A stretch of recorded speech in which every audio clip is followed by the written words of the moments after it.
This show was created with the sole purpose of being able to inspire other people and to be able to give back.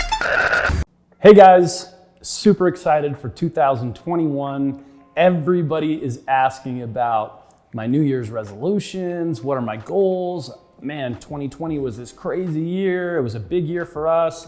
And I started asking myself, why did we have such a great 2020 amidst a lot of people complaining and saying they're so grateful that it's over and everything else?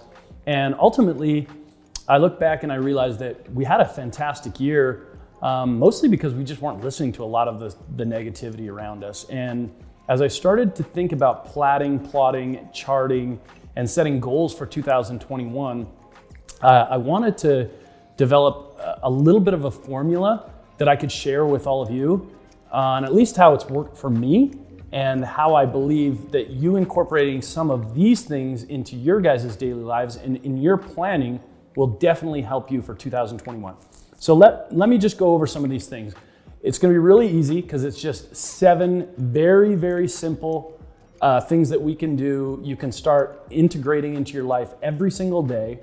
And at the end of this year, you're gonna look back and you're gonna have made massive, massive strides. So the first thing that we're gonna do is we're going to map out our goals, right?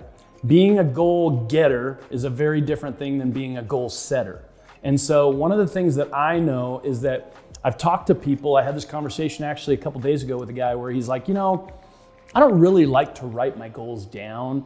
I just like to get them in my mind and then I'm committed to them and I go do them. And I asked him this question. I said, you tell me what the difference or how you delineate the difference between a fleeting thought, just something that comes in, some kind of like, oh wow, I had this inspirational thought, or I had this thought of something that I'd like to achieve. And then at some point, whether it's 2 minutes, 5 minutes, 2 days, 5 days, 5 weeks, that thought has fleed and it's no longer like a central focus of something that you're trying to accomplish. Tell me how that fleeing thought can translate into a goal without writing it down, without seeing and confirming and continuing every day to make sure that you're on a course that's charted and plotted to be able to accomplish that you've reverse engineered and you're taking the steps to get there. I asked him that question because I feel like if you don't write down a goal, whether it's in your phone, whether it's on a piece of paper, on your calendar, on your mirror, whatever it is, if you don't have it written down, I just don't see how there's any difference between just having a thought and actually having a goal. So I don't know anybody that accomplishes much in life that doesn't use written down goals, that they can hold themselves accountable, they can look at the end of the year, they can see how they did, and along the way, they can make sure that they are reminded of those goals and what it takes to get there. So the first is write down your goals, okay? The second is the most important part of our success and happiness, fulfillment, and satisfaction in life is how we feel. What I've come to learn later in my 30s that I didn't understand early in my 20s was, although I was working really hard and I was having a lot of success, I never really felt that great because I wasn't paying any attention to my body. I was eating like shit. I was getting fat every month, getting bigger, and I had no real pulse on how my body was feeling.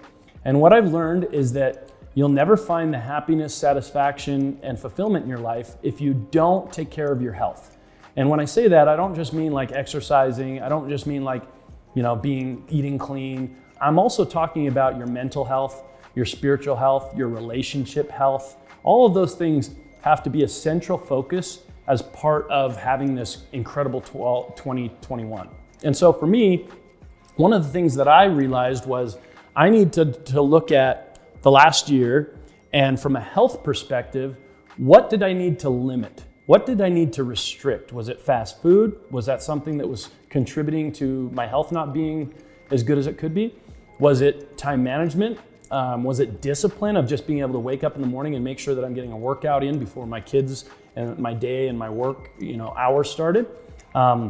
Was, Does alcohol affect you? Do you have drug issues that affect you? I mean, these are all things that you need to be really honest with yourself and say, hey, look, I drank too much last year and it affected me in these ways. Or I ate like shit and I never felt good. Or all those things are going to contribute not only to how your body feels, but how your mind works. And that's the one thing that I really, really learned last year, was that there was a massive difference when I was working out, when I was eating clean, when I was getting the proper rest that I needed to, and getting good wholesome sleep. And when I was, versus when I wasn't. And my mind worked completely different. There was this clarity and this sharpness that existed when I was doing things right, when I had discipline and I was making the proper choices. So the number 2 thing for 2021 for you is, after you've charted, plotted, and written down your goals, you pay attention to your health, you examine it, you do a real accountability with yourself, and then you make those goals that you've written down part of your health plan in being your best. The third thing, this is one of what I would say, with all the people that I know that are the most successful people that I know, and the friends that I have that I look up to, one of the most common things that all of them do on a regular daily basis is they have a critical task list. And people ask, like, what are some of the things that I could do? What books could I read? I always tell people, like, the most successful people that I know, they're actually not the most intelligent. They're not the smartest. They're not the best educated. They're not a lot of these things. But what they're really good at is they make a list every single day. And I'm not just talking about, again, mental inventory. I'm talking about like lists. Like every day I make lists on paper, in a notebook, on my phone. And then all I have to do is execute those daily critical tasks. And day after day, week after week, month after month, they compound into something that's beautiful, something that's great. And after years, they compound into achievements and empires. And so everybody will always over-exaggerate essentially what they think they can accomplish in a year, but they underestimate what they can accomplish in 5 years or 10 years. And I know that if people will make daily critical task lists and then just win their list, just get it done every single day, and don't let anything else get in the way. Close your door, lock it out, take out all the distractions until you've conquered your daily critical tasks list, day after day, week after week, month after year after year, month after month, year after year. You will win, and you will win big.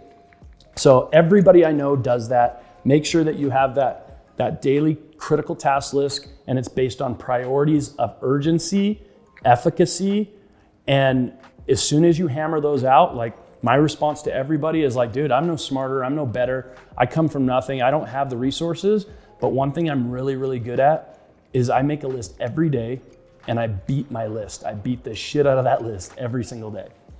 The fourth thing, I know that for me to advance in terms of my vision, in terms of my goals, in terms of like what I know or I'm confident that I can actually achieve, because we're really most of the time just limited by the success of what we can even envision or dream of. And so what happens is a lot of times when we elevate the people that we're around, we get a bigger vision. Or if we educate ourselves, we get a better understanding and we know that we can do certain things, right? So the next thing that I'll say, number 4, is reading and education. That can be audiobooks, that can be podcasts, but you need to incorporate that as part of your daily schedule.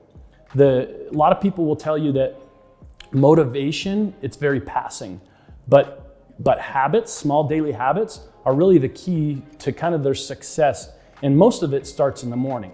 So the way that you start your morning and winning your morning by doing the hardest things first, by setting the standard for your health by eating a good breakfast or skipping it or whatever the case may be through intermittent fasting, or if that's getting your workout, all those things kind of set you up for success throughout the rest of the day. But what I've learned is that the reading and education portion of it, if you can incorporate reading a chapter, reading 10 pages, a lot of these programs that are incorporating that into it, it's really helping people because now they're really expanding their horizons, they're expanding their vision, And now they can see more of what they can accomplish. And so I think that's super important for you, is to continue to educate yourself. And this doesn't need to be school, this can be internet, this can be podcasts, this can be books. But if you'll do those things, you'll learn and you'll advance so much quicker than if you're not doing those things. Number 5, I would say that a lot of people are looking for fast tracks to where they want to be. And one of the things that I've been hearing a lot about is coaching, is mentorship, is masterminds, all these things, right? Unfortunately, I didn't really have access to a lot of those things when I started in my career, but I see a lot of it out there now. And what's really intriguing to me is that the ones that I see now, they're not just by like a bunch of gurus. Like there's a lot of people that are really, really good at what they do, and they're putting out content for free or for very, very reasonable prices with formulas and paths to show you exactly step by step how to accomplish certain things. And those are very like industry specific. They can give you the roadmaps of e-commerce success, of building a business, of this, of that, right?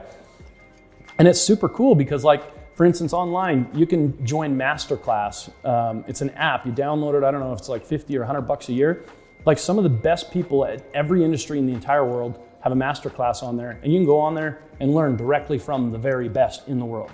You can join masterminds where the very best people in that industry are actually personally mentoring, teaching, and leading you. And it's reasonable, it makes total sense. With that, the overarching of having a coach, having a mentor, having a mastermind, learning online, the overarching principle there is you need to improve your network and proximity. And that is one thing that I did do well when I was starting my career. I didn't know it fell in the same category. I didn't really have a mentor. I didn't really have a coach. But one thing I was continually focused on was elevating my relationships, elevating the proximity of the people I was associating myself with so that I could learn. Because I've always told people I'm not very creative. I've never had really great ideas in my life, but I'm a hell of a sponge and I know how to learn very quickly and copycat very well. And so I would say that number 5 is proximity. Number 6, this one, some people are gonna laugh at it, but I'm telling you right now, it's super important. You have to set one goal right now in your plotting the chart, mapping goals setting, that you truly don't believe that you could succeed or attain this year. Like you just think this is impossible or on the outskirts of possible, but you think you could achieve it in 5 years, okay? Think about what that is, however that is important to you, whether that's business, whether that's your relationship, whether that's your health and fitness.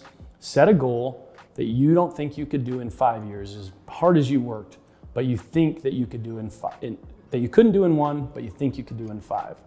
Just put it there. That's all you have to do with that, okay? You'll learn why I'm asking you to do that.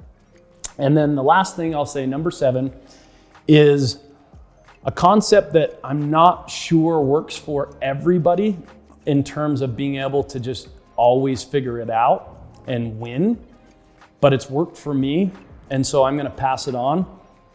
And I do believe that whether or not they're 100% successful in it, even coming up short in some ways will still put them in a very good place. Will still put almost everyone that tries to do this in a very good place.